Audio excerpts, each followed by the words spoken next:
with the I Love Taguig campaign and the Think Big Taguig. They are here also today, of course, for always being our partner in the last, I think, 12, 13 years of Manila Art. And of course, the NCCA is also here because we are the one of the banner events for Museums and Galleries Month. The NCCA, I think they're also here, so I just wanted to thank them. With that, before we're not exactly closing yet, but we could take a couple of questions from our friends. You can ask questions even if they're inside the press kit. But kung wala sa press kit, even better. We have seated in our panel today, of course, Ms. Judy Abrina of NOM and SLO, our product partners for our Heritage Cuisine Showcase. We have Mr. Hugo Bigyan, of course, our renowned ceramics artist. Our artist is collaborating with the Heritage Cuisine. Ninang Riza, of course, she presented earlier.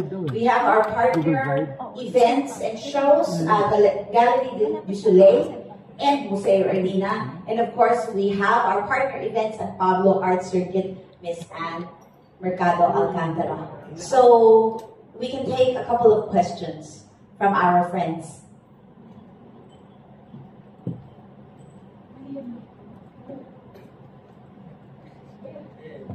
We have Mr. JT Nisay of Business Mirror.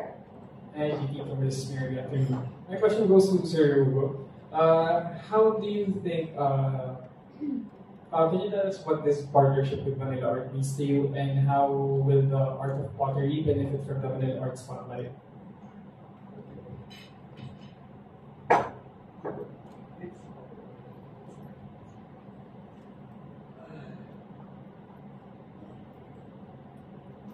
Good afternoon. Hello. Hello. Hello, good afternoon.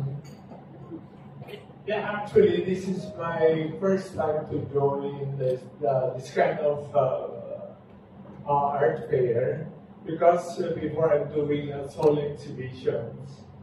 I remember that I usually focus on the aesthetic and the design of my pottery, but this time, being invited by Chef Risa, I am thinking of how my pottery will showcase, not my pottery, but of course the food itself. Well, with your question of how will I do something for the show, or can you? The second part of my question is, how will the art of pottery benefit from the Manila Art Spotlight? Since you're showcasing pottery here in the... Well, to be really detailed about my designs, I don't think I'm not really sure, because this is actually my very first time to showcase my pottery of food. Well, I think it will help me to showcase my artistry in pottery at the same time, showcase the food presentation as she presented her way of putting the heritage cuisine in my collection. Thank you. Thank you. Alright. Salamat. Actually, we're so privileged kasi usually hindi talaga umaalis ng tiyaw si Sir Hugo. Talagang, at saka kahit kami magpapaspesyo pa kami, medyo mailag ang reputation ni Sir Hugo. But of course, for this collaboration, because he's also collaborating with friends, so he is, I think, very sobrang talagang happy siya to be here. Tama ba, Sir Hugo? Ayan. So, alright, thank you for that. And we have a question from, please introduce yourself, from Inquirer. Hello, my name is Mika and I'm from Inquirer. So this question is general and one can answer naman. So, in your opinion, how does art, especially the theme of Manila Art this year? Because what I've noticed is where we have different fields. We have fine arts, we have for food and beverages. So, like focusing on it, how does art events, especially focusing on Manila Art Team this year, can help not only in the specific city, but in our country in the future? And what can we realize in this year's theme? Thank you. So the question is, how do you feel what we're doing will impact? I guess, no? So especially when it comes to national development, I guess, meaning the larger conversation about, because actually, minsan narinig natin, arts and culture yan, naku, that's just for a certain class, hindi yan for everyone. Pang mayayaman yan, or for educated and cultured. But syempre, we are trying to change that narrative. Who would like to answer this question? Nakatingin ako kay Miss Anne. Kasi part ng arts and culture and tourism advocacy. Thank you, Amy, and thank you for your question. That's really a very powerful question. It's a question that I immediately hurled my way, no, when we launched SAPAC in San Pablo. Let me rephrase it. Some people ask, bakit naman gumastos ang gobyerno para sa sining? Eh maraming nagugutom. And so my reply is, of course, the government the government's most important role is to take care of our citizens who are in greatest need, those who are affected by poverty. And the creation of our art activities is also our response to poverty in our city. It's not a distraction, it is our response, because art and creativity feeds people. Not only, the cliche is, you being journalists, we can always say the cliche is, it feeds our soul. And it does. But also, in strong economic terms, it also supports our artists, who are a very important part of our community, and who really need exhibition spaces. This is, you are familiar with artists from different parts of the Philippines. Ang kailangan ng mga artists outside of Manila. So before, we used to think, and in fact, there is one exhibit in San Pablo now, the Fulham Alvar Mansion exhibit, shows San Pablo artists who have broken out of San Pablo and have earned a reputation beyond our city borders. And I think specifically that means they've been exhibited in Manila or exhibited abroad. But now with a circuit like this, we're saying artists who are up and coming don't have to break into the goal is you don't have to break into the Manila crowd to be recognized. That now we have an active exhibit scene that can showcase the works of many artists. That's on one level. On another level is that we believe that for destinations, I'm wearing now my tourism hat, for many destinations who don't have the strong tourism infrastructure in terms of, the big hotels or the airports or whatever that bring tourists in, or who may not yet be that popular. Historically, it's the artists that bring vibrance into the city. So, just some examples. Boracay, for example, in the late 70s, it was the artist communities that came. It was who built little B&Bs, little restaurants, and it became an interesting place. We're seeing the same thing happen now in LU, right? It's the artist communities that are merging very nicely with the surfer communities that's bringing vibrance. So in San Pablo, we've had this for quite some time. That's why I can put together 10, in just 100 days. Because we've had initiatives like this. I think the breakthrough is that we're now declaring that this is the strategy of our city to put ourselves in the map, to get people to come. So that's why this is important to us. So let me say again, number one, because we believe that creativity and art feeds the soul of those who are hungry, but also concretely, creativity and art drives the economy. And that's going to be very good for us. And we bow and we are so grateful to Manila Art for taking this non-Manila-centric approach. Although you are Manila Art, you've broken out of being the Manila-centric minded perception of art. Thank you, Ms. Anne. And I just sisingin ako before our last question. Thank you for saying that. Actually, Manila Art, from the beginning, we have been, let me stand here. We have been asked if really this is about the art of Manila. Actually, it is only a handle, a platform to showcase Philippine art to the rest of the world. But as in any art, art always starts from community, in situ, where you are, where the artists are. Without the artists, without art blooming in its place, like it is doing so in San Pablo right now, there is no regional art, there's no national art, there's no Filipino art. So very important that, places like San Pablo have risen up to the challenge. And really, this is another topic that we have been talking about, but we still need to continue to talk about kasi kulang na kulang pa, which is the creative economy.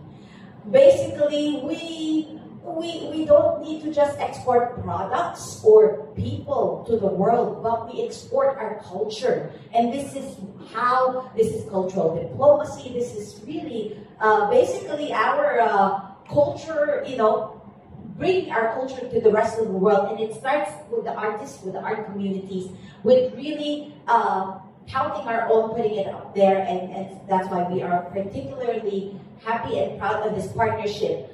Binulungan ako ni Saudi that there is also, actually one of our venues in San Pablo has been hosting international conferences for artists. And I believe this December, our media partners and friends are invited because they will have another round of this international artist conferences. Last year, I believe more than 30 international artists from Korea, Germany, from Southeast Asia had actually descended upon San Pablo for how long was that? 1 week. 1 week last year. December 8 December 8 to to 15. 15, there is going to be the second International Conference of International Artists, and this is all happening at Paradiso de Avedad, one of the members of the San Pablo Art Circuit, and we would like to invite you to that.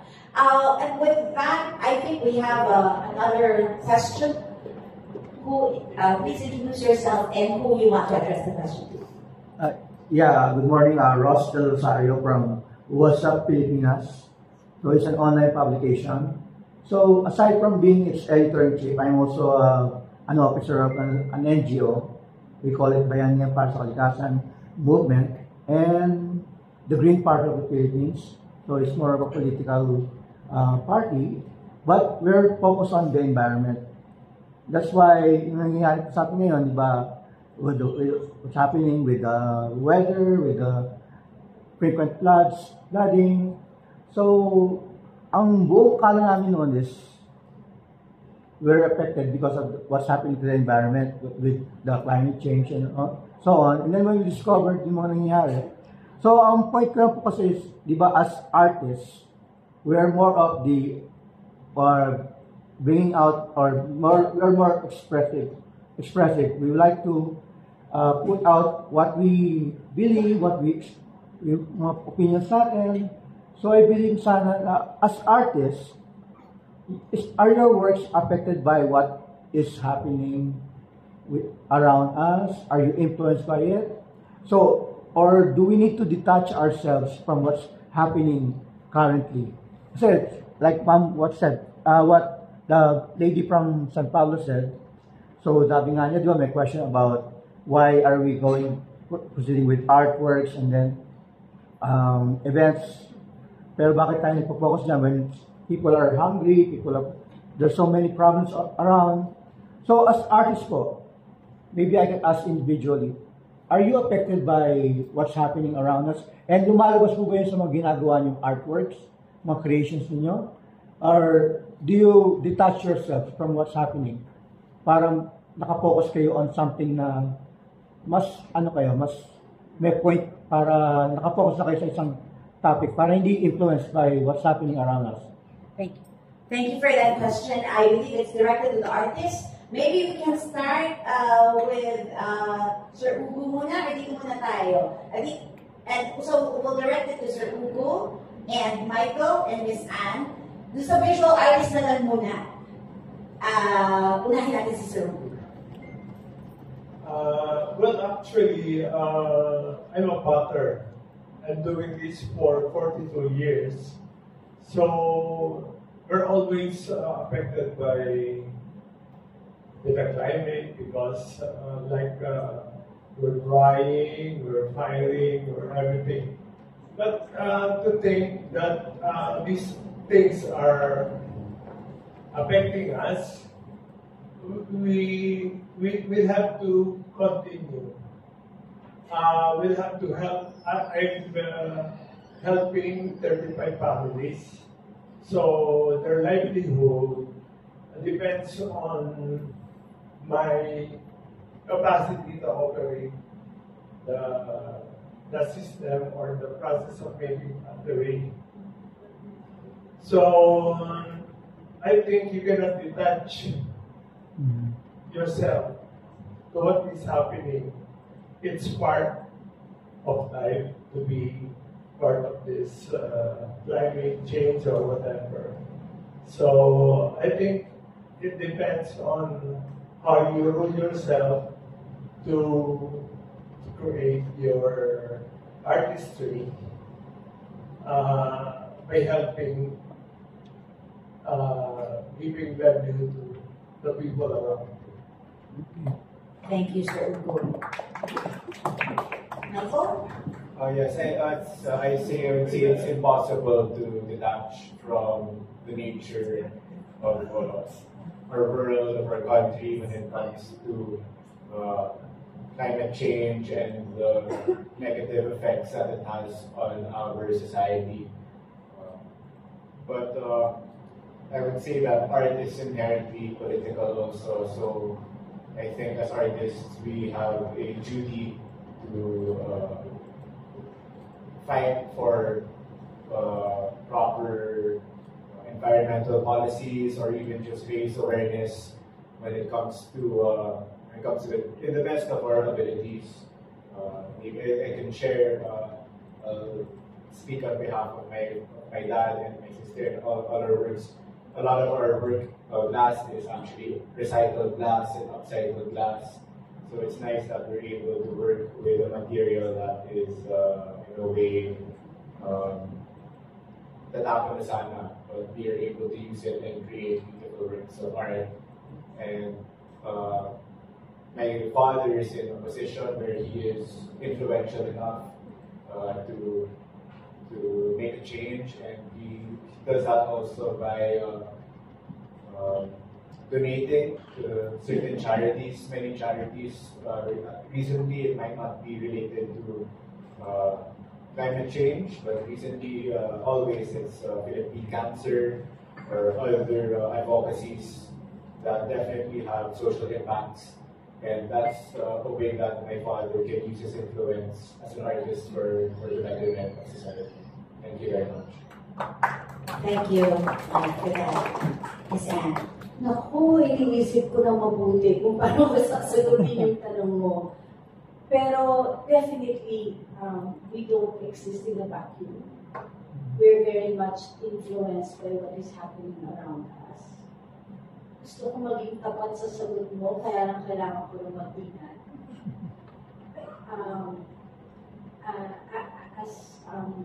As he said, as Michael said, the Orlina family has, because of the caliber of art that they produce, they wield a certain amount of influence in the Philippine scene, and particularly in Tagaytay, where they choose to plant themselves.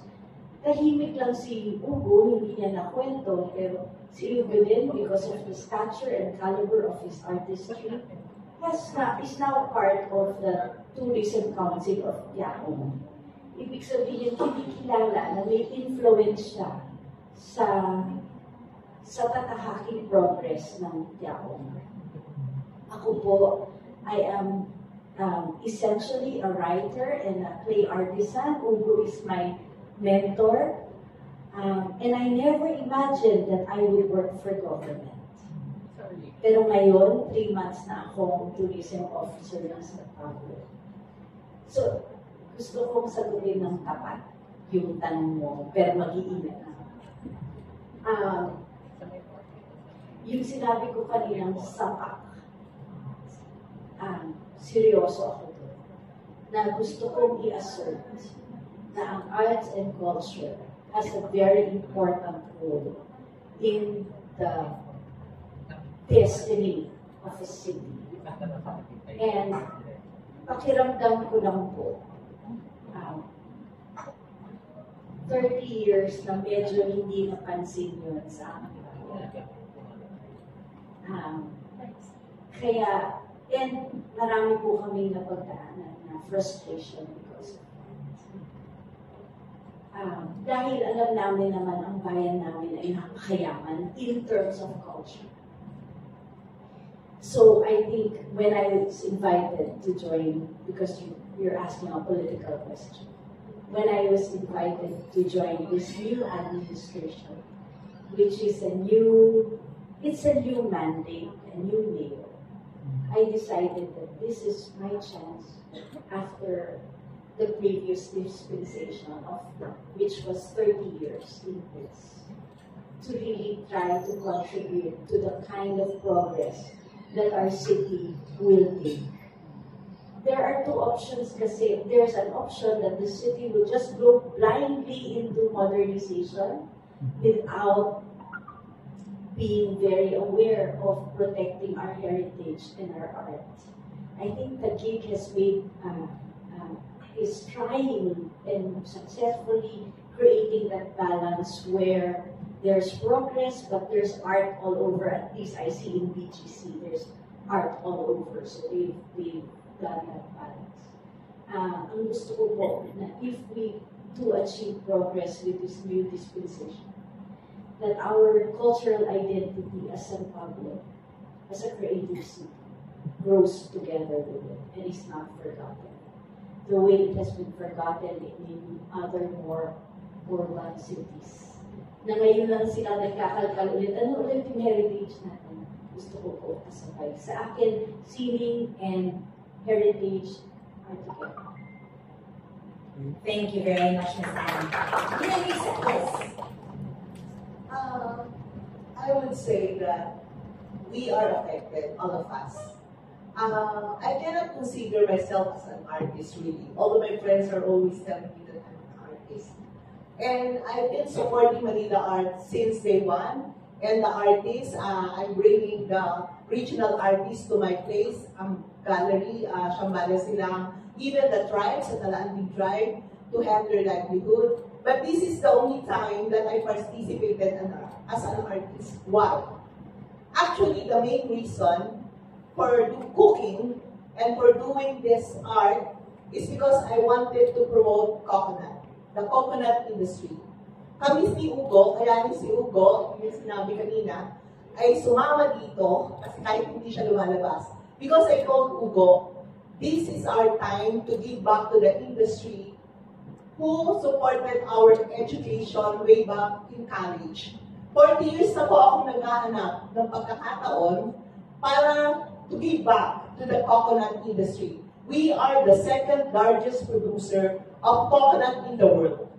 Pero wala po tayong nakikita sa mga supermarket natin ang mga mantika, tatlo lang. Marca Leon, ni Lola at Baguio Oil. Pumunta po tayo sa bangko na mas marami tayong coconut, nandun lahat ng mga coconut products. Ano ang nangyayari sa Pilipinas? Ang nangyayari po, for example, yung brown, liquid amino po, yung coconut nagagaling dito. Pero doon pinuproduce sa Amerika. So lahat ng mga banyaga, kinukuha yung mga produkto natin, doon po ginagawa. So I'd like to support the Filipino, especially po yung MSME, na gumagawa ng mga produkto. So how to do this? I discovered this noong nga nagpunta sa restaurant ko na isang officer o yung head ng CFIDP, yung pong Coconut Farmers Investment Development Fund. So, paano tayo makakatulong? Naisip ko po, una, kailangan na makita yung application ng mga products. Because they go to exhibition abroad with this product ng Aboteria, how will they know what the product is kung hindi nila matitikman? That's why I agreed to create a Coco Kusina to test all this product and to present in exposition abroad and here in the Philippines the coconut products, yung pong mga application niya sa ating heritage cooking. So, dalawa na po yun. Yung heritage dishes natin, mapopromote natin, at the same time, mapopromote natin yung mga coconut products. So, I think that this is the only way to empower yung pong mga farmers natin. Hindi lang yung mga farmers, pati po yung mga small industries. And even the students, if we can teach them to use po itong ating products. So that if we can manufacture and produce this product here in the Philippines, unang-una po, makikinabang yung maliliit natin mga kababayan. To your question kung naapektuhan tayo sa mga pangyayari, malaki po yan yung mga issue ng plant control, etc. But then, who are we now? We're so little to fight really. The only way to fight this poverty is to give economic power to the small people. Kasi habang kung naghihirap sila, hindi po sila makakapag-isip, mabibili pa rin yung boto nila. So medyo malayo po yung pupuntahan. But I think empowering the people, the small businessmen and the farmers, dahil malaki po, maraming mga farmers ng coconut, malaki pong impact nito sa ating ekonomiya, sa ating kabuhayan. Kaya kung matutulungan natin sila by promoting the coconut products, especially the cooperatives, isa pa po, yung marami po dito, malalaking company, sila po yung kumukuha ng mga coconut products, binibili ng mura yung mga nyog na ginagawang kopra, and then sila ang nagmamanufacture, tapos hindi po sila kumikita ng malaki. So, right now, my project is like choosing like 5 small, micro and small enterprises, help them to promote their products, give them the label, and parang ipipresent natin anong mga food ang pwedeng magamit yung kanilang mga products. Then, we can help them. At least if we can help these small companies, then we can also help the coconut farmers and also the cooperatives.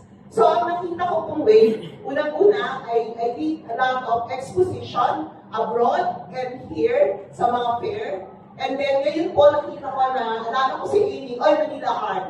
It's about time that we upgrade the level of food. Ang food po kinakain ng lahat, mahirap payaman. So sana gawin natin, elevate natin into an art form so that, alam naman natin yung mga social media, yung mga ganyan, if it's parang uso, it becomes a parang aspiration. And if it becomes an aspiration, so nabibili. Even the society and maybe even the big companies can help us kasi pupunta dyan yung mga may-ari ng mga companies, yung mga may-ari ng mga SM, nandito, di ba? Baka sakaling mabigyan tayo ng pagkakataon na yung mga produkto ay may display dun sa mga shelves nila, mabigyan tayo ng pagkakataon na mayroong mga kiosks where the coconut products can be, exhibited. So this is my way actually, using art as a platform to promote the coconut, which is very vital in our industry. At the same time, we're promoting our own heritage cuisine. And now we are promoting coconut gastronomy. Meaning, hindi naman po yan sa pagluluto. Kasama po dyan ang pagtatanim. So lahat ng farmers ng mga gulay, yung mga fisher folks natin, gumagamit kami ng, like, for example, okta, the small shrimps from the lake of Palakpakin in Laguna. So we can help these small fishermen if we can, like, promote our heritage cuisine, our heritage food. So yun po, so parang we are making this as a platform really to help yung mga small farmers, fisher folks, and everyone, even in the tourism industry. So, marami pong maaapektuhan yan. So, even if we don't have yet a voice now to really fight whatever is happening, in our little way, we are empowering a lot of people so that we can, in the future, maybe it will take some time, but at least this is the first step, to help them so that in the future, hindi na mabibili yung mga boto. Because the problem now is, tayo din mismo, at napakahirap kong kalabanin yan kung hindi sila economically independent. So basically, the main objective, the mission, is to help the people to be economically independent. And the first step is our mission is to make these ingredients a staple in every Filipino kitchen and even in the world. So that if this will become a culinary ingredient and a staple in every kitchen, then we can help improve the livelihoods of these farmers and other producers. Yun po. Thank you so much, Ninang Lisa. So, yan culture and creativity as empowerment, including eventually, hopefully, political empowerment, right? Pero nagsisimula tayo dun sa usaping kultura and creativity, which is, yan yung mga topics po na tatalakayin pa natin, hopefully in the coming talks and mga discussions natin sa Manila Art. Incidentally, I wanted to mention na yung sinasabi ni Ninang Risa to give back because Ninang Risa and Ugo are COCOFET scholars. So, yun ang pinagsimulan, dun sila nasimula sa coconut, and ngayon, ibinabalik nila dun through, of course, the power of culture and the arts to empower people. And with that, siguro, promise natin hanggang 2 o'clock lang tayo. I just want to quickly acknowledge the